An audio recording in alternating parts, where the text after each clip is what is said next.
সড়কে আধুনিক বাতি, প্রশস্ত রাস্তা, সবুজের নান্দনিকতায় এক পরিচ্ছন্ন নগরী হিসেবে খ্যাতি পেয়েছিল রাজশাহী। কিন্তু নগরীর অলিগলি থেকে শুরু করে বিভিন্ন গুরুত্বপূর্ণ সড়ক এখন ময়লা আবর্জনার ভাগাড়ে পরিণত হয়েছে, যা মারাত্মক স্বাস্থ্য ঝুঁকি ও পরিবেশ বিপর্যয়ের কারণ হয়ে দাঁড়িয়েছে। মেহেদী হাসানের তোলা ছবিতে রাশিদুল হক রুশুর প্রতিবেদন। কালার এক্সপার্ট, জর্জ স্যাপ এবং মাইল্ড অন হ্যান্ডস টেকনোলজি সমৃদ্ধ অরিক্স ক্রিস্টাল ওয়াশ আপনার লন্ড্রি এক্সপার্ট।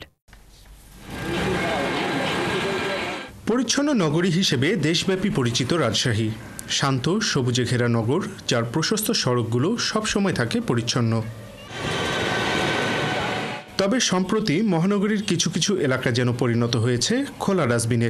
যেমন কোর্ট স্টেশন সড়কের পাশে এই আবর্জনার স্তূপ ম্লান করেছে শহরের সৌন্দর্য।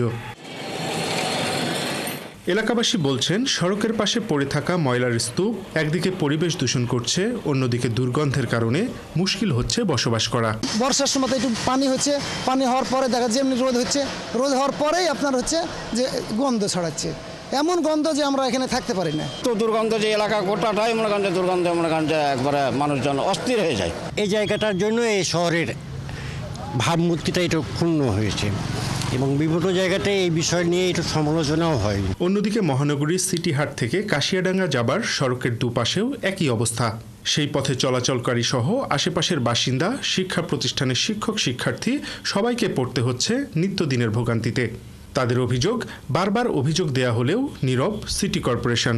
এখানে কেন ফেলে আমরা বুঝি না। অনেক সময় এখানে আগুন ধরায়, ধোঁয়া, মানে দুই দিক দিয়ে আগুন ধরায়, ধোঁয়া হয়, যাওয়ার সাথে আমাদের অসুবিধা হয়। অনেকবার তাদেরকে অবগত করেছি, কিন্তু কোনো ধরনের সহযোগিতা বা পরিত্রাণ এখান থেকে আমাদের এখন পর্যন্ত হয়নি। ৭১-এর কাছে সড়কে আবর্জনা পড়ে থাকার খবর পেয়ে তাৎক্ষণিক পদক্ষেপ নেওয়ার নির্দেশ দেন সিটি কর্পোরেশনের প্রধান পরিচ্ছন্ন কর্মকর্তা।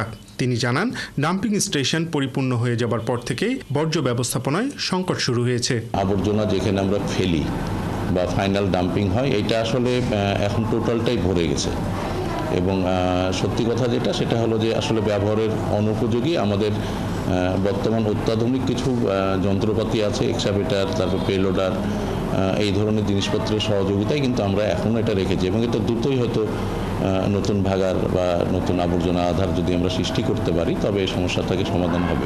10 লাখের অধিক জনবসতির এই মহানগরে প্রতিদিন গড়ে প্রায় 400 টন আবর্জনা উৎপাদন হয়। রাশিদুল হক রুশো, ৭১, রাজশাহী।